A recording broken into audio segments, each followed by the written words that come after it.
अच्छा जी। Last time हमने थोड़ा सा सोशल केस वर्कर के बारे में पढ़ने की कोशिश की, अगर आपको याद हो तो हमने उसको रिलेट किया या उसको समझने की कोशिश की आपकी मौजूदा एक्टिविटी के साथ जो कि आप लोग करने जा रहे हैं, कि कैसे सोशल केस वर्किंग या सोशल केस वर्क जो है उसका प्रोसेस जो है हमारे इस तमाम तर एक्टिविटीज़ में, जिसमें हम वॉलंटियर एक्टिविटीज़ करते हैं या पेड एक्टिविटीज़ करते हैं, उसमें ज़रूरी है। इसमें सबसे ज़्यादा इंपॉर्टेंट हमने जो थ्योरी देखी 5 Ps की, जिसमें पर्सन, प्रॉब्लम, प्रोसेस, रिप्रेजेंटेटिव, और जो आपकी तरफ सारी डॉक्यूमेंटेशन है उसको हम करने का जो है प्लेस जहाँ पे वो ट्रीटमेंट होती है, उन तमाम चीज़ों को देखने की कोशिश की।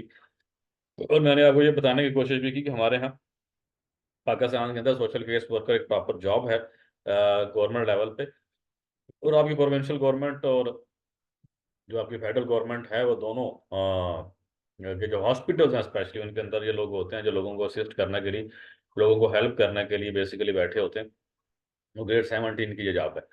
तो उससे आगे जो हम आज स्टार्ट करना चाह रहे हैं, तो सोशल वर्क प्रोसेस जो है उसके बारे में थोड़ा सा जानने की कोशिश करते हैं। बहुत बड़ी नहीं, छोटी सी प्रेजेंटेशन है जो कि आज के दिन के लिए मखसूस है कि सोशल वर्क होता क्या है। Basically the art and science of helping others. देखिए, मैंने अभी अब आपके साथ साथ में शहरयार साहब के सामने एक बात रखी कि आपने जितना भी काम करना है उसका डे वन से जो रिकॉर्ड है अ, उसको आपने इंश्योर करना, इसलिए करना है कि आपने उन तमाम दोस्तों से, उन तमाम लोगों को जिनकी आपने हेल्प करने की कोशिश की, उसमें कौन कौन से ह्यूमन कैपिटल इन्वॉल्व था, कौन सा अपना फिजिकल कैपिटल मौजूद था, कितने पैसे लगे, कितने लोगों से मिलना पड़ा। तो उसका अल्टीमेट ऑब्जेक्टिव ये है, जैसे अभी उन्होंने कहा कि हम चाह रहे हैं कि हम रमज़ान शरीफ के अंदर कम से कम 3 सेटअप्स जो हैं वो खड़े करें इस्लामाबाद के अंदर, और 3 लोगों की हेल्प कर सकें। तो social work basically this is social work के वो तरीका, वो साइंस जिससे आप लोगों की बेसिकली हेल्प करने की कोशिश करते हैं। The way, the methodology, the pattern you people adopted usually to help others. तो उससे हमारे यहाँ मौजूदा एक्सरसाइज में एक बड़ा ही सिस्टमेटिक जो है, हम जो है पैटर्न जो है उसको अप्लाई करने की कोशिश कर रहे हैं इस एक्सरसाइज को बेसिकली मुकम्मल करने के लिए। तो अल्टीमेट ऑब्जेक्टिव आपकी बात करें तो अल्टीमेट ऑब्जेक्टिव क्या होता है बेसिकली सोशल वर्क का, हाउ इट इज हेल्पफुल, करने में क्या फायदा है, नुकसान क्या होता है। To create improved environment that supports individual best personal development, allowing them to refine their innate ability within their social setting। तो आप अगर देखें तो इसमें आपका जो सेंटेंस है जो है बेसिकली 2 डिफरेंट हिस्सों पे है। To create improved environment, how you can try to understand the pains or suffering of other peoples living within your society, जो कि आपके साथ रहते हैं, आपकी कम्युनिटी में रहते हैं, उनके जो मसाइल हैं उनको, उन चीज़ों को इम्प्रूव करने के लिए, उन चीज़ों को बेहतर करने के लिए, उसकी लाइफ के अंदर सेटिस्फेक्शन लेके आने के लिए, उसकी फंक्शनिंग, जो सोशल फंक्शनिंग है, अगर आपको बात याद हो हमने लास्ट सेशन में बात की, जो उसकी सोशल फंक्शनिंग है जो मुतासर है उसको बेहतर करने के लिए आप बेसिकली कोशिश करते हैं। और इसके अंदर एक चीज़ हमने ये भी देखी थी कि ऐसे वो तमाम लोग जो कि अपनी हेल्प खुद नहीं कर सकते किसी भी वजह से, उन तमाम लोगों की हम हेल्प करने की कोशिश करते हैं। उसके अंदर अपनी जो स्किल्स हैं, अपनी एबिलिटीज़ जो हैं, जो अपनी कैपेसिटी के मुताबिक, अपने रिसोर्सेज के मुताबिक उनको अप्लाई करने की कोशिश करते हैं, ताकि हम एक अच्छा, बेहतर, पीसफुल सोसाइटी जो है उसको मेंटेन कर सके। फॉर एग्जांपल अगर आप देखें, हम ऐदी वालों की एग्जांपल लेते हैं। जिस तरह हमारे यहाँ हिदमत फाउंडेशन एक बहुत बड़ी एग्जांपल है, शिफा आई ट्रस्ट का आपने नाम सुना होगा, बहुत बड़ी एग्जांपल है कि ये लोग बेसिकली सोशल वर्क कर रहे हैं।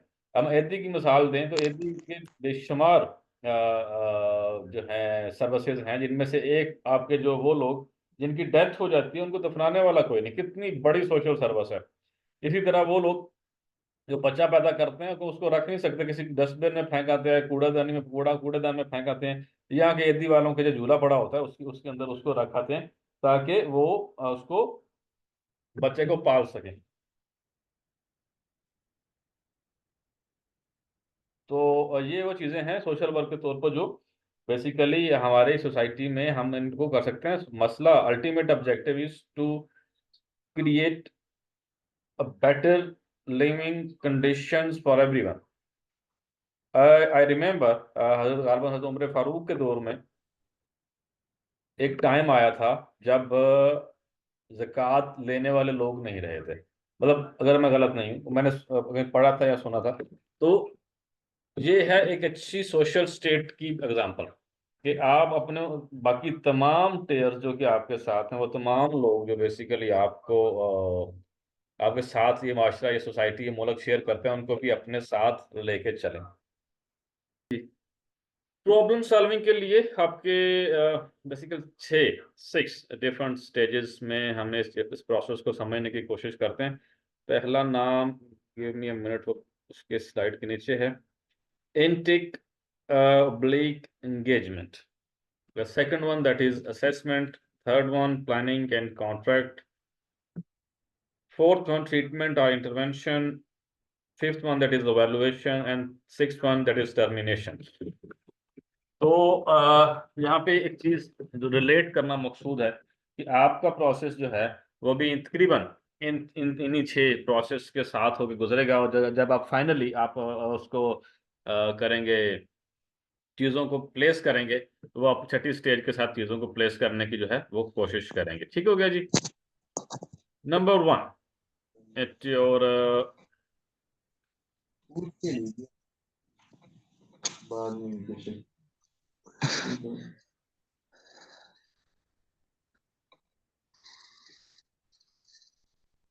intake or engaging.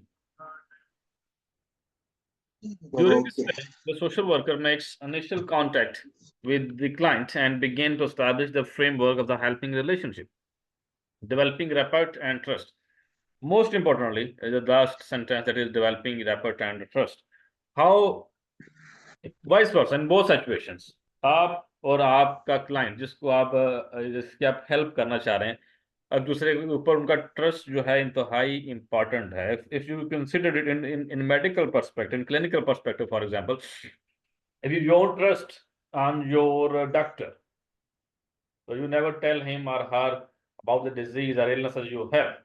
तो अगर आप उसको मुकम्मल तरीके से सिचुएशन नहीं बता सकेंगे तो यकीनन आपकी ट्रीटमेंट नहीं कर सकेगा।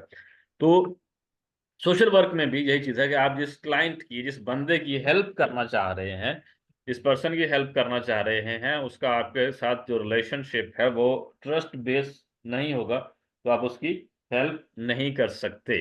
तो इनिशियल स्टेज में हम उन तमाम लोगों से कॉन्टैक्ट करने की कोशिश करते हैं, उन क्लाइंट से कॉन्टैक्ट करने की कोशिश करते हैं सोशल वर्क के अंदर, जो कि बेसिकली हमारी इस एक्टिविटी का हिस्सा होते हैं, जो कि हम जिनके ऊपर हम लोग काम करना चाहते हैं। आपके केस में वो तमाम लोग आपकी इंटेक हैं जो कि बिजनेस करना चाहते हैं, इन टर्म ऑफ शहरयार मुस्तहिक इनिशिएटिव। वो लोग बिजनेस करना चाहते हैं but they don't have money, तो the people are like considered as clients in your present activity. Okay जी। Second thing, that is assessment. एक सवाल जो हमारे जहन में उभरता है कि जिन लोगों की हम हेल्प करना चाह रहे हैं, क्या वो वाकई ही नीडी हैं, उनको आपकी हेल्प की ज़रूरत है, उनको आपकी हेल्प की ज़रूरत नहीं है? How can we know the person, he और she, we are going to start businesses or something for them? तो वो उनको क्या वो वाकई ही मुस्तहिक हैं? अगर वो मुस्तहिक नहीं हैं तो क्या, कौन से इंडिकेटर होने चाहिए? अगर मुस्तहिक हैं तो उनकी हमने असेसमेंट कैसे करनी है? तो मैंने आपको एक एग्जांपल दी थी बेंजर इनकम सपोर्ट प्रोग्राम से। बेंजर इनकम सपोर्ट प्रोग्राम में एक टूल डेवलप किया गया था जिसके अंदर 16 आई थिंक इंडिकेटर रखे गए थे, और उसके अंदर डिफरेंट चीज़ों के बारे में पूछा गया। फॉर एग्जाम्पल, आपके घर में फ्रिज है, आपके घर में गाड़ी है, आपके घर में मीटर लगा हुआ है, आपके घर में गैस का मीटर लगा हुआ है, वॉशिंग मशीन है, इस तरह की कुछ चीज़ें उनसे पूछी गई थी। तो उसमें हर चीज़ को सर्टन नंबर्स अलॉट किए गए थे, जैसे for example passing marks, fail marks. तो अगर आपका जो स्कोर है एक खास लिमिट नीचे है तो आप बेंजर इनकम सपोर्ट प्रोग्राम से पैसे ले सकते हैं, वरना आपको पैसे नहीं मिलेंगे। तो इसमें भी असेसमेंट जो है बेसिकली कि आप उन लोगों को जिनकी आपने लिस्ट मुरतब की, इनटेक की, उनको असेस करने की कोशिश करते हैं कि क्या वाकई ही ये लोग आपकी हेल्प के मुस्तहिक हैं या नहीं हैं। This is quite important and crucial face, क्योंकि अगर आपने अच्छे लोग सिलेक्ट नहीं किए, वैसे राहुल सिर्फ हम मिसाल दे रहे थे कि बेंच इनकम सपोर्ट प्रोग्राम में अच्छे खासे खाते पीते लोगों की खवातीन जो है वो भी पैसे ले रही हैं। तो उसमें दो चीज़ें हैं, दो एंड पे गलती। एक कि वो लोग जो है उन्होंने अपनी इन्फॉर्मेशन ठीक नहीं दी, दूसरी चीज़ कि वो पॉलिटिकली इतने इन्फ्लुएंशियल थे कि वो उस असेसमेंट के उस नेटवर्क में नहीं आए, लिहाजा वो मुझसे की डेफिनेशन में चले गए। Third one, that is your basically planning and contracting. During this stage, client and social workers cure their relationship through the development of contract that may be formal or informal. So number 3, आपने पहली stage कर ली, अब आपका जो है intake वाली, दूसरे में आपने असेसमेंट कर ली, थर्ड स्टेज है you can evaluated certain numbers जिनको आप लोग हेल्प करना चाहते हैं। तो अब वो टाइम आ गया जब आप चीज़ों को फॉर्मली इन राइटिंग जो है वो करने की कोशिश करते हैं, ताकि there is no fraud involve, no cheating involve in future. तो क्योंकि ये सारा का सारा ट्रस्ट बेस है, मैंने आपसे कहा था कि हिदमत फाउंडेशन वाले वो हैं जहाँ पे जो उनका रिकवरी रेट है तमाम तर एनजीओ जो जो लोन्स या कर्जे वगैरह देती हैं उनमें से सबसे ज्यादा है, और उनका जो मॉडल है वो बड़ा डिफरेंट है। फॉर एग्जाम्पल, आप एक दफ़ा पे करते हैं 50,000 रुपया, तो आपने आपने वापस कर दिया उसको अल हिदमत वालों को, तो then you are eligible to to take 1 lakh rupees. अगर आपने 1 लाख अच्छे से वापस कर दिया तो आप 2 लाख ले सकते हैं, आपने 2 लाख वापस कर दिया तो आप 5 लाख ले सकते हैं। तो this is basically trust based relationship. तो उसमें planning and contracting basically all those formal और informal documentation that is supposed to be in the list, ताकि कोई भी कंफ्यूजन जो है आप में और आपके क्लाइंट में क्रिएट ना हो। इसलिए आप उन तमाम चीज़ों को लिख के प्रैक्टिस करना चाहते हैं। Setting goals provide focus and direction in the helping processes. इसमें आप ये भी बताएंगे कि कौन कौन सी फैसिलिटीज हम आपको प्रोवाइड करेंगे और कौन कौन सी कमिटमेंट्स जो हैं वो आपकी तरफ से रिक्वायर्ड है। तो this is basically planning and contracting, third stage in your process.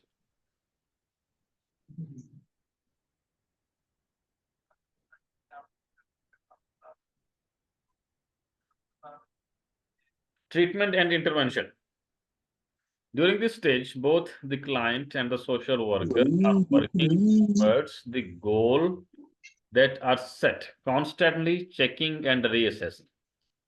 This is basically the time जब आपने इंटरवेंशन लॉन्च कर दी। ठीक है जी, आपने ऊपर तीनों देखा, आपने इनटेक ले ली, आपने असेसमेंट कर ली, असेसमेंट के बाद जो बेसिक फॉर्मल या इनफॉर्मल सेटिंग जो है इन टाइम ऑफ कॉन्ट्रैक्ट वो आपने कर लिया। अब टाइम है इंटरवेंशन स्टार्ट करने का। Basically this is the time जब आप लोगों ने अपना प्रोग्राम लॉन्च करना है। अगेन इसमें दो चीजें बड़ी इंपॉर्टेंट है कि आपका काम क्या है after at the time of intervention, और जो आपका क्लाइंट है उसका काम क्या है, उसकी रिस्पॉन्सिबिलिटीज या उसका रोल्स क्या है आपकी इस इंटरवेंशन को लेके। उसमें दूसरी चीज ये जरूरी है कि इसमें कंसिस्टेंट मॉनिटरिंग चाहिए, कंसिस्टेंट चेकिंग चाहिए, कंसिस्टेंट असेसिंग चाहिए कि हम जो काम कर रहे हैं how successfully we people are using our resources and our time for successful implementation of this intervention. तो ये इट्स बेसिकली नंबर 4 पे आपकी जो है क्या उसे कहते हैं ट्रीटमेंट इंटरवेंशन। Number 5 valuation. मैंने पहले कहा कि वैल्यूएशन ऐसा काम है जो कि आपको पहले दिन से स्टार्ट करना पड़ेगा। इनटेक में भी वैल्यूएशन की जरूरत पड़ेगी, असेसमेंट में भी वैल्यूएशन की जरूरत पड़ेगी, जो आपका प्रोसेस जिसमें आपने कॉन्ट्रैक्ट वगैरह करना है उसके अंदर आपको जरूरत पड़ेगी, और आपका जो प्रोसेस है इंटरवेंशन का। क्यों वैल्यूएशन इसलिए जरूरी है, अब सब लोग जानते होंगे वैल्यूएशन इसलिए जरूरी है कि आप अपनी चीजों को बेहतर कर सके। If there is any gap, if there is any gap found, try to fix it on time rather than कि हम जब सारा कुछ कर दें फिर हम वैल्यूएशन स्टार्ट करें तो हमें पता चले कि हमारा तो प्रोजेक्ट फेल हो गया। तो जो जो कॉर्पोरेट सेक्टर में जो अप्रोच पाई जाती है वो वैल्यूएशन जो है वो डे 1 से इसलिए होती है ताकि आप लोग जो है उन चीज़ों को साथ साथ फिक्स करने की कोशिश करें। जो एरर्स आ रहे हैं, जो गैप्स आ रहे हैं, फंड रेजिंग मजीद करनी है, मजीद लोगों को एंगेज करना है ताकि क्लाइंट की जो प्रॉब्लम है उसको अच्छे तरीके से जो है रिजॉल्व किया जा सके। So after completing the intervention state, it is followed by an evaluation of how well the intervention has been to the client's problem. हम कितने अच्छे तरीके से